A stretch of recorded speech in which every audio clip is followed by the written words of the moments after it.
Alô a todos, bem-vindos novamente ao canal Haroldo Dória. Mais uma vez estamos aqui com uma entrevista. Dessa vez, nosso convidado, com muita honra, é o Ricardo Teles Araújo. Ricardo Teles Araújo, ele é nascido no Rio de Janeiro e em 1977 ele tornou-se engenheiro mecânico e logo em seguida já ingressou na Marinha do Brasil e chegou até o cargo de segundo-tenente engenheiro em 1979. Quando então ele entrou na Petrobras e aí ficou por longos anos, 35 anos, se eu não me engano, Ricardo, na Petrobras. 36. 36 anos, se aposentou então em 2015 pela Petrobras e dentro da companhia da Petrobras foi responsável, por exemplo, por uma patente que foi sobre a linha que ele trabalha, a linha de cabos, etc. E nesse percurso também da vida dele na Petrobras, trabalhou muito com a parte de normas, normatização, e ligado então à BNT e Associação Brasileira de Normas Técnicas, e criou as normas brasileiras que envolvem cabos de aço e passou a ser o representante do Brasil nessa linha. Tanto é que hoje coordena o subcomitê na linha da BNT. Introduziu também na Petrobras a normalização internacional, voltada àquelas ISO, e o Brasil, então, passou a ter voto a partir disso, através da Petrobras, nas reuniões lá em Londres internacionais. Além de todo esse percurso, de tudo que ele fez e trabalhou na parte de normatização de cabos, etc., na Petrobras, o nosso convidado, ele também é autor de livros, tem essa peculiaridade. Então, em 1995, ele foi coautor do primeiro livro, chamado título Os Herdeiros do Poder. Em 2010, teve a primeira publicação da Genealogia Sergipana, que é o volume 1, que fala sobre as famílias de Laranjeiras, aqui no estado de Sergipe. Em 2019, ou seja, no ano passado, publicou o volume 2 de Genealogia Sergipana. E esse ano, ousando cada vez mais nessa parte literária, publicou Os Vampiros, que é um romance no estilo realismo fantástico. Além dessa vivência como engenheiro, das suas publicações de livros, e pelos títulos você já pode perceber, o Ricardo Teles é genealogista desde 1989. Então, ele já publicou nessa linha da genealogia 4 artigos científicos sobre essa temática, e teve um incentivo, talvez que eu possa dizer, particular de Carlos Cabral de Andrade, que é um sergipano aqui de Capela. É sócio do Colégio Brasileiro de Genealogia, do Instituto Histórico e Geográfico de Sergipe e da Sociedade Genealógica Judaica do Brasil. Então, além dessas coisas, ele também estuda desenho e tem interesse em astronomia. Além todo esse percurso na sua vida profissional e nos seus interesses, o Ricardo Teles também fala inglês, francês e alemão e tem 2 filhos, Karina e Leandro. Então, obrigado mais uma vez, Ricardo Teles, por estar aqui no nosso canal. E a primeira pergunta, justamente, eu queria saber de onde você vem, de onde seus pais vieram, seus avós vieram, qual a origem desse Teles, a origem desse Araújo, que hoje compõe aí essa pessoa, Ricardo Teles Araújo. Bom dia, professor Haroldo. É um prazer falar com você, né? Estar contigo aqui novamente, né? Eu estou aqui no Rio de Janeiro, moro em Copacabana, estou aqui no meu escritório, né? Aliás, eu estou devendo uma visita aí para vocês aí em Sergipe, né? Mas o Covid apareceu, eu tive que interromper, estou esperando a situação normalizar para dar um pulinho aí, que todo ano eu vou para a terrinha, né? Eu sou carioca, mas meu pai, Raimundo Araújo, ele é sergipano, ele nasceu em Tobias Barreto, mas foi criado em Aracaju, em São Cristóvão, né? O pai dele, que é o coronel José Lourenço de Araújo, era fiscal de consumo em Sergipe. Nasceu na antiga Jaboatão, que hoje é Japoatã, né? Mudou de nome. E como fiscal naquela época, foi nomeado em 1912, né? Se aposentou em 42, 41, acho, com 29 anos de trabalho. Aí, na época, para evitar essa haver corrupção, assim, muito amizade entre os fiscais e os fiscalizados, cada 2 anos, fiscais tinham que mudar de cidade. Então, ele começou a impropriar, que é onde ele se casou, né, com a esposa dele, Maria de Conceição Costa. Depois, os primeiros filhos nasceram em Propriar, e à medida que eu fui sendo promovido, foi indo para o interior. Então, tem uma tia que nasceu lá em Capela, né, a outra tia nasceu em Maruim, e meu pai, que é o mais novo, nasceu em Tobias Barreto. Mas, depois de uns 5 anos, ele se mudou para a capital, para Aracaju, né, e tinha uma casa em São Cristóvão, né. Então, meu pai vivia em São Cristóvão e Aracaju, e acabou se casando com a minha mãe, que nasceu no Rio, mas de família de Laranjeiras, né? Aí depois o meu pai resolveu fazer Química Industrial. Aliás, a sua formação, né? Neodória, Química Industrial. E na época não existia faculdade, você me desmente se eu estiver errado. Ele começou em 1945, a faculdade de Química, não existia faculdade em Sergipe de Química Industrial, né? Então ele foi para São Paulo estudar lá e depois, no final, nos últimos anos, se mudou para o Rio de Janeiro para terminar na faculdade em Química Industrial na Universidade do Brasil, fica na URCA, né? Até hoje o prédio ainda existe. Passei agora no ano passado em frente ao prédio, tem uma placa bem grande assim, ó, Universidade do Brasil, que hoje é o FRJ, né? Universidade Federal do Rio de Janeiro, mas a placa está lá, na época do meu pai ainda. Ele se formou em 48, 1948. A primeira turma da Universidade do Brasil foi em 41, né? Achei da internet, né? Então ele deve ter sido a 8ª turma que se formou lá, né? Aí, quando no último ano ele fazia estágio no Arsenal da Marinha do Rio de Janeiro, né? Que tinha, na época, tinha os equipamentos modernos, comprou a primeira máquina de fazer exame lá de metais, né? De componentes metálicos e tal, na espectrografia, né? Então, uma coisa muito nova na época, né? Então ele ficou muito entusiasmado com aquilo, fez estágio, aí convidaram para trabalhar, e ele resolveu, porque no Rio de Janeiro ele achou que lá tinha maquinário mais moderno, o espectrômetro que o Arsenal tinha adquirido, né?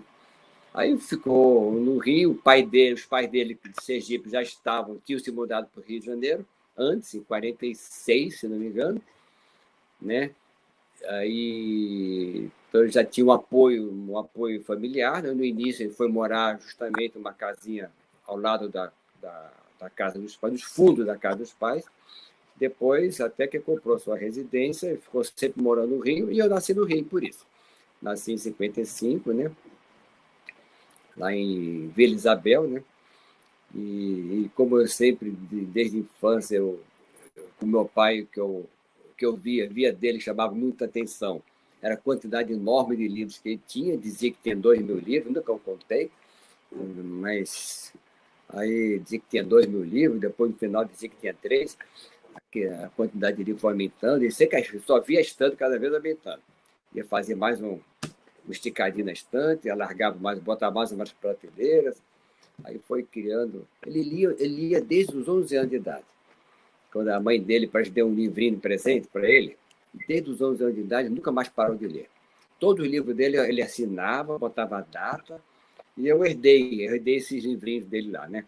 Com essas historinhas que tinha lá, lia sobre Tarzan, dos macacos, lia tudo que é literatura brasileira e literatura estrangeira para criança, né? Ele ia sempre, muito, muito. Aí eu herdei esse amor pelos livros, né? E também a engenharia foi influenciada pelo meu pai também, né? Aí resolvi eu podia fazer química, podia fazer mecânica, porque eu era o melhor aluno no pré-vestibular, eu era o melhor aluno de física e de química. Então eu podia escolher qualquer um, ou química ou física. Aí eu pensei, meu pai já é químico, eu vou então para mecânica, né? Vai ficar diferente. Eu não sei se eu fiz bem. Aí eu fui para mecânica, né? Eu tenho um irmão gêmeo, chama Raimundo, que resolveu fazer eletrônica também. Eu combinei com ele para nós não fazermos a mesma área. Então, um escolher, o outro escolhe outra área diferente, porque se um dia precisasse de um auxílio, ele me auxiliava e vice-versa. Então, ele fez eletrônica, foi trabalhar na usina nuclear, e eu fiz mecânica. Comecei minha vida de trabalho na Marinha do Brasil, né? Fiz o serviço militar, fiz serviço militar pela antiga EFORB, Escola de Formação de Oficiais da Reserva da Marinha, que eu acho que não existe mais, já fechou. Aí, depois que eu terminei, fui contratado para a Marinha como tenente, né? Fiquei 3 anos trabalhando, inspecionando munição de canhão. Então, eu trabalhava na fabricação de munição de canhão, a diretoria do armamento da Marinha, né? Aí eu inspecionava munição. E aí, em 79, passei para a Petrobras, fiz um concurso. A Petrobras estava pagando mais do que na Marinha, né? Aí achei que tinha uma carreira melhor, né? Fiz concurso, depois fui para Macaé, trabalhar na exploração e produção de petróleo. Fiquei 9 anos, quase 10 anos em Macaé. Aí lá eu trabalhei em inspeção, e depois comecei a trabalhar mais adiante com ancoragem de plataformas flutuantes. A Petrobras desenvolveu muita produção de petróleo em águas profundas, né? A tecnologia da Petrobras começou primeiro na Bahia, depois em Sergipe, depois trouxe para o Rio de Janeiro. No Rio de Janeiro, o petróleo nosso era em mar. Nós tivemos que desenvolver essa tecnologia e foi uma tecnologia pioneira com o governo brasileiro na época, era muito nacionalista, né? Sem falar em política, né? Mas falando assim, uma coisa de fato, né? Pelo menos nessa parte aí. Aí todas as estatais é obrigado a ter uma divisão de nacionalização para as indústrias, chamava de INAI. Petrobras tinha dela, a Furnas tinha também. Aí incentivava o desenvolvimento de tecnologia no Brasil, né? Muitos equipamentos que a gente era incentivado a ser fabricados, até porque não tinha opção. Não sei quem é mais antigo, quem foi viveu a década de 80, sabe que em 1980, 82, 85, nós tínhamos uma carência de moeda forte muito grande, não havia uma reserva em dólares, nem outra moeda, libra, que pudesse o Brasil fazer manter seu comércio no exterior. Nós éramos grande importador de petróleo, então a gente precisava muito de empréstimos internacionais, mas para a gente poder pegar empréstimo, tinha que ter uma garantia, né? E a garantia que a gente dava era os navios da Petrobras. Aí, para os navios da Frota Nacional de Petroleiros, né, poder servir de garantia, a gente teve que pegar a nossa frota, tirar da bandeira do Brasil e jogar numa bandeira estrangeira para não ficar sob as leis brasileiras. Fica mais fácil para você fazer arresto, né? É uma coisa ruim você facilitar para fazer arresto, mas é uma coisa boa porque você facilita também para pegar o dinheiro. Aí o governo brasileiro viu que isso é muito bom, começou a usar a própria Petrobras para poder pegar dinheiro emprestado lá fora para fechar suas contas. Então a Petrobras e o governo acabava sendo uma coisa só. Não só o governo era bom para a Petrobras era ainda melhor para o governo. Acho que foi até melhor, porque o governo foi bom, mas não foi tão bom assim não, porque a gente pagou um preço muito caro, porque nós tínhamos que nosso petróleo que produzia a Bacia de Campos, como em Sergipe também, na Bahia, era remunerado por um valor bem abaixo do valor do mercado, era dólar Petrobras, dólar Petrobras era abaixo do preço do mercado. Então, nosso lucro era pequeno, então a gente cresceu muito com dificuldades. Mas, pelo menos, a vantagem que tinha é que não tinha concorrência na época, ele tinha um monopólio. Com o fim do monopólio em 95, 96, né?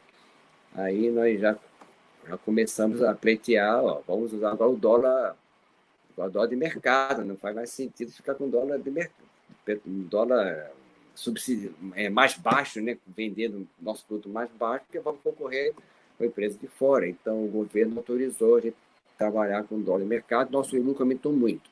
Aí começamos a ter lucros enormes, tão grande que a Petrobras resolveu dar uma participação nos lucros, né?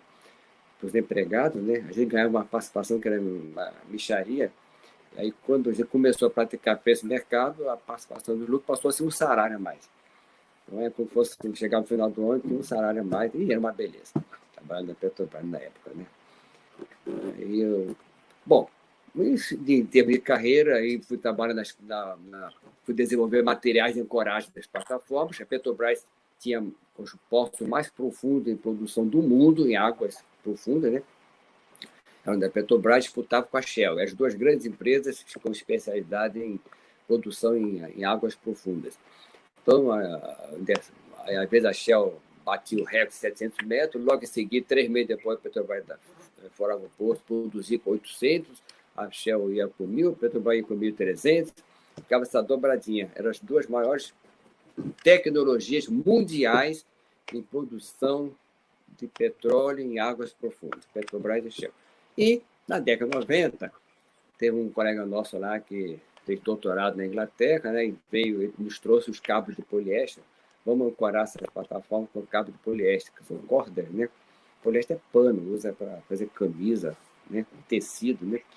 Vamos ancorar com cabo de poliéster. Ele estudou várias fibras, o nylon, um monte de fibra. Polietileno, e chegou à conclusão que o poliéster é melhor, porque o poliéster não absorvia água como o nylon absorve, né? É muito pouquinho, 0, alguma coisa. O nylon não absorve muita quantidade de água, perde 10% da carga e a vida da fadiga é menor, começa a perder fadiga. E o poliéster não. Ele praticamente fica intacto debaixo d'água, água salgada, né? Aí começamos a desenvolver os termos de operação. Aí, onde eu entrei, na época eu estava no serviço materiais, desenvolvi esse termo de operação para desenvolver indústrias, no início, nacionais, que foi uma cordoaria lá no Rio Grande do Sul, a cordoaria São Leopoldo. Depois, quando a ancoragem deu certo, né? O Brasil começou a ancorar uma série de plataformas, cada vez precisando de mais linhas. Essa cordoaria sozinha não daria conta. Então, eu fui enviado para uma missão para a Europa, Estados Unidos, procurando novos fornecedores de cabo de poliéster para ancorar a plataforma. Os colegas tinham medo que não ia haver mais cordas no mundo em quantidade suficiente para ancorar essas plataformas e na qualidade que nós precisávamos. Visitei vários países, desenvolvi cabo de poliéster em Portugal, né, foi na Bélgica, na Inglaterra, que já fornecia, era tradicional fornecedora. Nos Estados Unidos, as cordoarias lá eram menores, eram pequenas, ficavam com medo de entrar nessa área, né? Foi até uma surpresa para mim, quando fui essa visita, eu achei que as maiores iam ser dos Estados Unidos, não, eram pequenas. Elas tinham tecnologia, mas não tinha alavancagem para entrar, para fornecer esses cabos de grande porte, né? E em Portugal, que eu achei que ia ser um passeio, né? Afinal de contas, você está viajando para o mundo, você chega no país, fala português, você se sente em casa, né, Dória? Fica, agora cheguei em casa, em Portugal. Eu encontrei as maiores cordoarias da Europa, na época as maiores do mundo, né? Estava em Portugal. Várias cordoarias, uma tradição de Portugal já tem séculos.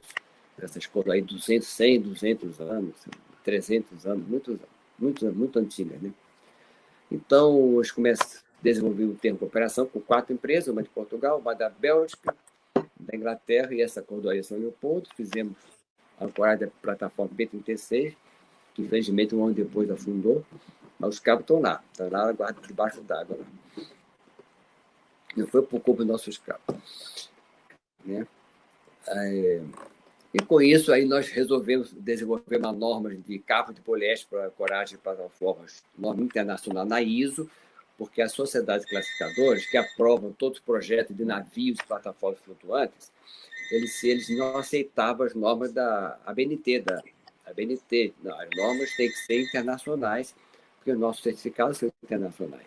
Então, tivemos que partir para normas internacionais. Ficamos lá 7 anos, lá em Paris, todo ano indo 2 vezes por ano, desenvolvendo as normas da ISO, que a Bureau Veritas da França usa direto essa norma da ISO. Outras classificadoras não usaram a norma inteira, mas usam parte dessa norma e complementam com outras regras. A Bureau Veritas da França só trabalha com isso. Que foram normas que nós fizemos. Aí, depois disso, todo mundo começou a pedir para a delegação brasileira para fazer outras normas de cordas. Aí ficamos a delegação mais atuante na ISO. para a nossa delegação. Até que me aposentei, a coisa aí veio a recessão, aí foi um período ruim, né? Ô, Ricardo, Nossa participação diminuiu. Sem dó. Você fez uma explanação interessantíssima. Primeiro, a escolha, né? A escolha que você fez da engenharia, que está muito ligada também à sua relação com seu pai, os livros, etc. E depois, você entrou na Petrobras e vivenciou toda a década de 80, a década de 90, e depois também ao século XXI agora, e você justamente percebeu essas fases novas que a Petrobras foi passando. O mundo passava por um processo de normatização e a Petrobras, como sempre foi uma empresa de muito destaque nessa parte de exploração, você foi acompanhando quase como testemunha viva, né, desse processo da entrada da Petrobras no processo de normatização, e esse processo também era no mundo inteiro que estava acontecendo. Nesse período que você vivenciou, qual a visão que você entendia que as pessoas de fora tinham da capacidade nossa? Porque às vezes o que eu percebo é que o brasileiro ele não se reconhece nesse sentido.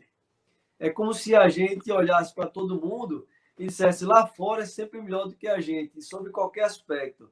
E você que vivenciou essas passagens todas da Petrobras, como é que você via externamente? Como é que as pessoas olhavam para a Petrobras sendo de fora? Você está perguntando, Dória, sobre as pessoas de fora do país ou do De fora do Brasil? país, estrangeiros, que olhavam para a Ah, Petrobras como um setor de competência ou um setor que como é que você bom, observava isso nesses contatos seus externos?